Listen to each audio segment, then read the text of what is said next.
Good morning बच्चे, कैसे हो बेटा सब लोग? बढ़िया। 2 लेक्चर हमारे खत्म हो गया, तीसरा लेक्चर अपना अकाउंट्स का। ठीक है, जो लास्ट लेक्चर में पढ़ा था वो था पुष्पपालन के बारे में हमने पढ़ा। बेटा पुष्पपालन में क्या था? रिकॉर्ड करना, यानी कि जो भी अपन चीज़ें कर रहे हैं, जो ट्रांजेक्शन अपने किए जा रहे हैं उनको डेट के हिसाब से रिकॉर्ड करना। तो इसमें लिखा रिकॉर्ड करना डेट वाइज।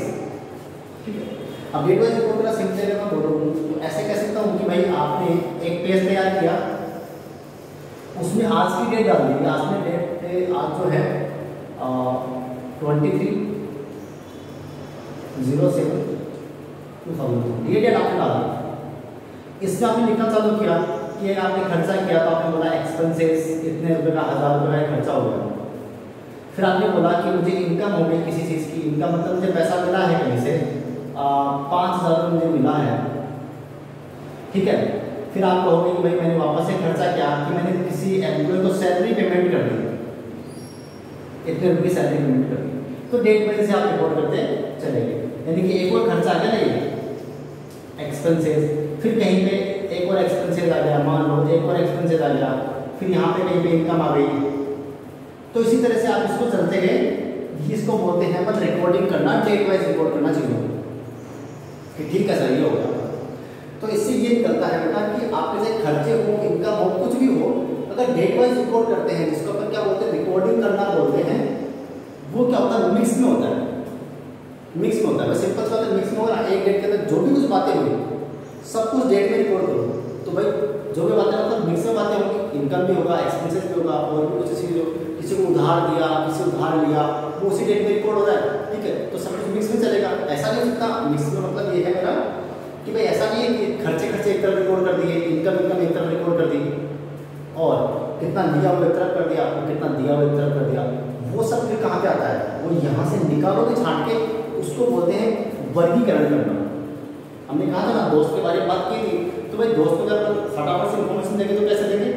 वर्गीकरण करेंगे उसका, यहाँ से वर्गीकरण करके उठाएंगे उसका, निकालेंगे चीज़ें कि मानो खर्चे में उसका नाम आ गया यहाँ पे राम को, मैंने पेमेंट किया था राम को, या पेमेंट लिया था राम से, जो भी था, तो उसका अलग से वर्गीकरण कर दो। राम का अकाउंट बना दो। अलग से हमने बात की थी ना दुकान वाले की कि भाई दुकान वाले आपके नाम का पेज बना के रखता है, उसको बहुत ही वर्गीकरण करना। ठीक है, तो सबका अलग अलग कर दिया ताकि, और हमने क्यों किया? ताकि हमको टाइम से सूचना मिल जाए, एक फिक्स टाइम पे इन्फॉर्मेशन। जब मुझे इसका इन्फॉर्मेशन चाहिए वो फटाफट से पेज ओपन करूँगा, उसको इन्फॉर्मेशन निकाल के सामने ले लूँगा। ठीक बात है। तो ये सिंपली मैंने थोड़ा सा रिपीट करवा दिया आपको क्या था क्या नहीं था। आज अपन जो पढ़ेंगे वो पढ़ेंगे लेखांकन। लेखांकन क्या होता है? लेखांकन क्या होता है? हमने पढ़ लिया था पुस्तकालय के। पुस्तकालय का मतलब ये दोनों होते हैं, इनको पुस्तकें बोलते हैं कि आप बुक्स को रखते हो ना, उसको बोलते हैं अपन। तो इसलिए पुस्तकालय। अब लेखांकन, बेटा लेखांकन की शुरुआत ही पुस्तकालय से होती है। पुस्तकालय का मतलब क्या? कि चीज़ों को रिकॉर्ड करना और चीज़ों को वर्गीकरण करना, ताकि इसको तो डेट वाइज रिकॉर्ड करना और इसको सूचना प्राप्त करने के लिए टाइम के हिसाब से, टाइम में सूचना प्राप्त करने के लिए रखना। ठीक है, तो इसकी शुरुआत यही से होगी। देखो मेरी बात सुनो ध्यान से एक बार, रिकॉर्ड करूंगा डेट वाइज, तभी तो छांट के वर्गीकरण कर पाऊंगा। आपको अगर वर्गीकरण मतलब समझ में आएगा, तभी तो छांट के वर्गीकरण कर पाऊंगा। तो ये दोनों पार्ट। अब एक और बात इंपॉर्टेंट है क्या, कि लेखांकन की शुरुआत जो है वो पुस्तकालय से होती है। ये तो आपने बोल दिया सर, कैसे होती है शुरुआत ये तो बताओ हमको। ठीक है, तो बेटा ये पुस्तकालय का जो काम है ये छोटा मोटा काम है, ये कोई भी कर सकता है। कोई भी मतलब जिसको अकाउंट्स का थोड़ा बहुत नॉलेज है वो कर सकता है। थोड़ा बहुत मतलब क्या, हम 11th क्लास में हैं, जैसे 11th क्लास खत्म करेंगे तब तक हमको इतना नॉलेज आ जाएगा कि हम पुस्तकालय वाला काम तो आराम से कर सकते हैं। मतलब हमको एंट्री वेंट्री करना आ जाएगी, डेट वाइज कैसे अकाउंट्स के हिसाब से कैसे रिकॉर्ड करते हैं उसकी बात कर रहे हैं। बाकी घर में तो आप भी करते हो, नॉन कॉमर्स होते भी, तो अकाउंट्स के अकॉर्डिंग आप कैसे रिकॉर्ड करते हो और कैसे क्लासीफाई करते हो अकाउंट्स के अकॉर्डिंग, वो काम हमको 11th खत्म करते करते आ जाएगा बहुत आराम से। इवन मैं कहूँ उससे ज़्यादा आ जाएगा आपको। ठीक है, तो सिंपली आपको हल्का सा नॉलेज होगा तो भी आप ये काम को कर सकते हो। फिर मैं आपसे कहूँ कि यार आपको नॉलेज तो हो ही गया, अब मैं आपको थोड़ा कंप्यूटर पे काम करना बता दूँ 10-15 दिन के लिए, सॉफ्टवेयर पे कैसे काम करते हैं, तो आप किसी भी छोटी मोटी कंपनी फर्म का आप बहुत आराम से काम कर सकते हो और पैसे कमा सकते हो। ठीक है, इसलिए कहते हैं कॉमर्स वाले लोग मौका नहीं मानते। ठीक है, ये सच्चाई है। आइएगा, तो लेखांकन करने के लिए भी ये चीज तो जरूरी है, इसके बिना आगे की प्रोसेस नहीं हो पाएगी। इसके बिना क्या है, आगे की प्रोसेस जो आपको पढ़ाने वाला हूँ वो हो नहीं पाएगी, पॉसिबल नहीं है। अब पॉसिबल नहीं तो मतलब ये काम करना पड़ेगा। तो इसलिए इसको बोला कि लेखांकन इंक्लूड्स, लेखांकन में शामिल है क्या, पुस्तकालय शामिल है। ठीक बात, ओके जी। अब इससे आगे बढ़ते हैं, सारांश का मतलब क्या होता है। उसके बाद अगली स्टेप आती है वो सारांश है। मेरी बात सुना ध्यान से, आपने रिकॉर्ड किया डेट वाइज, डेट वाइज आपने क्या कर लिया, रिकॉर्ड कर लिया। 1 तारीख, 2 तारीख, जनवरी, फिर आप फरवरी में, ऐसे करते करते पूरे 12 महीने खत्म कर दिए। क्या करते, पूरे 12 महीने की रिकॉर्डिंग कर ली। और इसको आपने साथ साथ वर्गीकरण भी करते रहे। तो वर्गीकरण के लिए मैं क्या कह सकता हूँ, वर्गीकरण के लिए बेटा मैं कह सकता हूँ कि आपने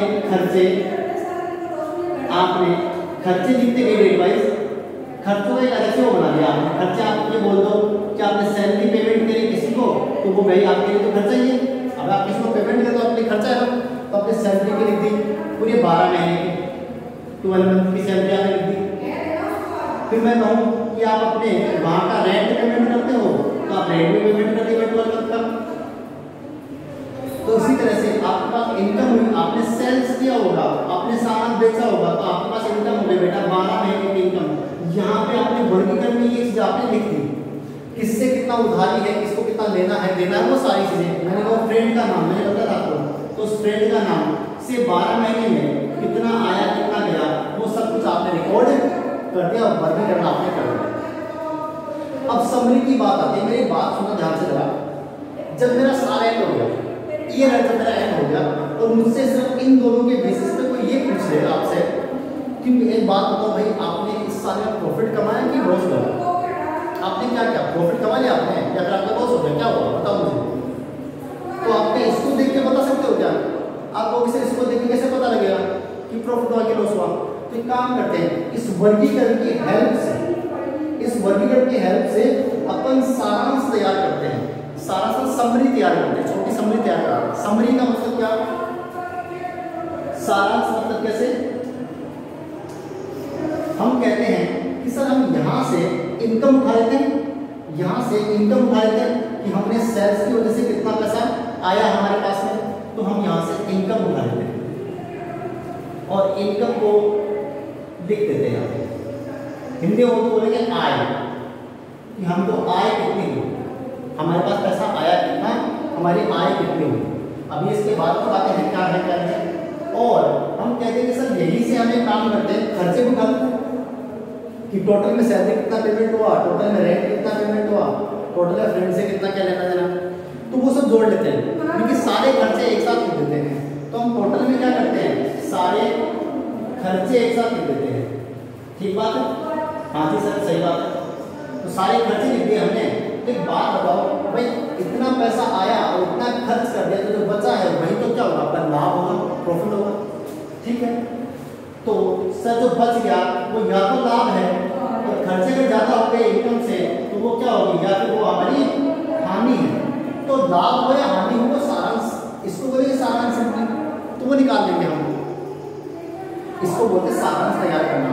अब एक बात बताना मुझे, ये सारांश कैसे तैयार हुआ, ये तैयार हुआ वर्गीकरण की हेल्प से, इसकी सहायता से तैयार हुआ। बिकॉज यहीं से मैंने चीजें उठाई ना, यहाँ पे थोड़ी थोड़ी समरी थी, उसको मैंने एकदम बिल्कुल समरी बना दिया और बोला प्रॉफिट मेरा इतना हो गया। इसको बोलते सारांश तैयार करना। ठीक बात है, ओके सर सही बात है आपकी। इसीलिए मैंने कहा था लेखांकन में आगे चीजें पढ़ेंगे तो पीछे वाली चीजों से वो जुड़ी हुई है भाई। जब तक आप रिकॉर्डिंग नहीं करोगे तो वर्गीकरण नहीं कर सकते, और वर्गीकरण नहीं करोगे तो बेटा सारांश नहीं बना सकते, जो कि इंपॉर्टेंट है। तो आपकी चेन बन जाएगी, लिंक बन जाएगा कि कहीं ये करना जरूरी है, उसके बाद ये करेंगे और उसके बाद में ये करेंगे, और उसके बाद में लेंगे फैसला। अब फैसले का ऊपर वाला थोड़ा सा इसको आप लिख लेना, क्योंकि ये दोनों पार्ट आपके लिखे हुए थे समरी के नीचे, आप ये लिख लेना बस, ज़्यादा कोई दिक्कत की बात नहीं है। अब आते बात फैसला लेने की, तो मैं इसको हटा देता हूँ और फैसले वाली बात ले लेता हूँ।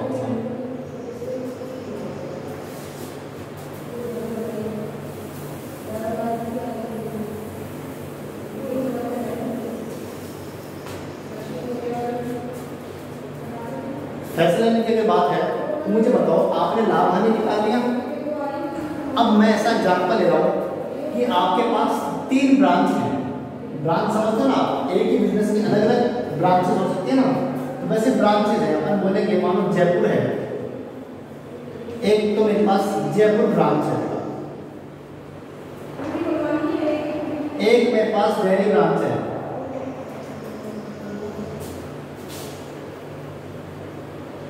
और एक ब्रांच मेरी है मुंबई।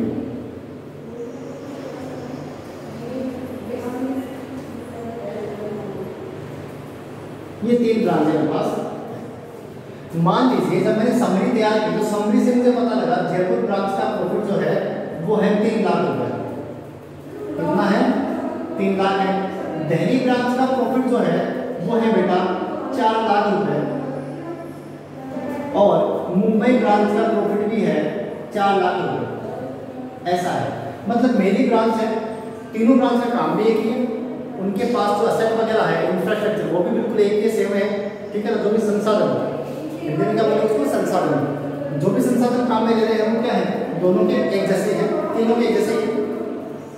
तो अब मुझे दिखा, ये मुझे कहाँ से पता लगा? ये मुझे पता लगा लाभ समरी के थ्रू पता लगा। जब मैंने तीनों ब्रांच की समरी मंगवाई तो मुझे पता लगा ये 4-4 लाख रुपए कमा रही है और ये 3 लाख रुपए कमा रही है। तो मेरा दिमाग लड़के का नाम बोलूँगा जयपुर ब्रांच में प्रॉफिट 3 लाख का ही हुआ है, 1 लाख प्रॉफिट कम क्यों के कंपेरिजन में, इनको कंपेयर करके देखूंगा मैं, ठीक है। तो मैं बोलूँगा ये प्रॉफिट यहाँ पे कम क्यों, उसका कारण पता करूँगा, और कारण पता करके इस ब्रांच में कुछ अच्छा करने की कोशिश करूँगा जो यहाँ पे किया जा रहा है और यहाँ पे नहीं किया जा रहा है, वो अच्छी चीज़ें मैं यहाँ पे भी डालूंगा, उसके प्रॉफिट को बढ़ाने की कोशिश करूँगा। इस बात का आपस में फैसला लूँगा कि मुझे जयपुर ब्रांच का क्या करना है। अगर ये धीरे धीरे मान लीजिए पिछले साल ये ब्रांच 4 लाख ही कमा रही थी, अब की बार 3 टन हो सकता है, अगली बार 2 पे चली जाए, तो ऐसा भी तो हो सकता है कि जयपुर ब्रांच धीरे धीरे लॉस की तरफ जा रही है। अब इसका कारण पता करूंगा मैं कि वहाँ का मैनेजमेंट कारण है या फिर वहाँ का एनवायरनमेंट कारण है। अगर मैनेजमेंट कारण है तो मैनेजमेंट को चेंज कर देंगे, और एनवायरनमेंट अगर कारण है तो फिर क्या करेंगे बेटा, एक काम करते जयपुर ब्रांच को बंद करो और उसका जो पैसा है उसको यहाँ पे डाल दो कहीं पे भी, तो अपन यहाँ पर और अच्छा प्रॉफिट कमाने वाले हैं। तो इसको बोलते हैं फैसला लेना। अब वो फैसला हम कैसे ले पाए, क्योंकि हमारे पास क्या था, सारांश था, समरी थी, इसलिए हम फैसला ले पाए। तो मैं आपसे ये कहूँगा बेटा, लेखांकन के अंदर ये एक चीज़ें हैं जो इंक्लूड करती है किसको, आपका पुस्त पालन जुड़ा हुआ है लेखांकन के साथ में। पुस्त पालन के जस्ट बाद में ही लेखांकन की शुरुआत होती है, वो छोटे आदमी कर सकते हैं, आपको टेबल पढ़ाऊंगा मैं जिनको कम नॉलेज है, लेकिन समरी तैयार करना, फैसले लेना, ये सब क्या है, ये एक्सपर्ट लोगों की बात है जो हम लोग, ठीक है। देखो दादा, ये बात होगी आपके सामने। अब एक और बात सुनो ध्यान से, हम अकाउंट्स में चैप्टर पढ़ेंगे ना, हमारी जो किताब पढ़ेंगे वो किताब बिल्कुल ऐसे ही जुड़ी हुई है। मैं इससे कहूँगा ये चैप्टर नंबर 1 है, फिर ये चैप्टर नंबर 2 है, ये चैप्टर नंबर 3 है, ये चैप्टर नंबर 4 है, ऐसे चैप्टर जुड़े हुए हैं। ये जो अपने लिंक बनाए ना ऐसे, ये चैप्टर्स है एक्चुअल में, ये क्या है, चैप्टर्स है आपस में। तो चैप्टर्स की लिंक है, तो अपने को पढ़ना वैसे पड़ेगा। तो ऐसा नहीं एक चैप्टर पढ़ लिया तो सीधा 5 में पढ़ गया, ऐसा नहीं कर सकते। अपने को step by step, chapter by chapter पढ़ना पड़ेगा, ये है बात, ठीक है। तो अकाउंट्स क्या है, प्रोसेस है बेटा, अकाउंट्स क्या है, प्रोसेस है जो स्टेप बाय स्टेप चलेगा। ऐसा नहीं कि आप सीधे कहीं भी कुछ भी पढ़ सकते हो, ऐसा नहीं कर सकते, ठीक बात है। ओके, इसके बाद में जो लास्ट अपना जो पॉइंट है वो क्या है, लेखा शास्त्र। लेखा शास्त्र में कुछ नहीं, लेखा शास्त्र का मतलब जो होता है वो क्या होता है पता आपको, लेखांकन का और पुस्तक पालन का ज्ञान लेना। इसका जो ज्ञान होता है जिसको, कि कैसे तो रिकॉर्डिंग की जाती है, कैसे समरी बनाई जाती है, कैसे आपकी सारांश को वर्गीकरण किया जाता है, कैसे फैसले लिए जाते हैं, इन सब का जो ज्ञान लेते हैं ना अपन, इस ज्ञान को क्या बोलते हैं, लेखा शास्त्र। इसीलिए किताब का नाम क्या है बेटा, लेखा शास्त्र है। तो इसका मतलब क्या होगा, आपको ज्ञान देती है कि आपको कैसे कैसे काम करना चाहिए, इसीलिए लेखा शास्त्र को क्या बोलेंगे, इन सबका ज्ञान लेना बोलेंगे लेखा शास्त्र। बस खत्म, इतना सही है, ठीक है। तो आज हमने खत्म किया, ओवरव्यू है, एक्चुअल में क्या है, ये ओवरव्यू है कि अपने पास हम क्या पढ़ाई करने वाले हैं, किस वे में जाने वाले हैं, क्या है क्या नहीं, इसका ओवरव्यू है, ठीक है। आपके लिए आज इतना ही बहुत है, मिलते हैं, धन्यवाद।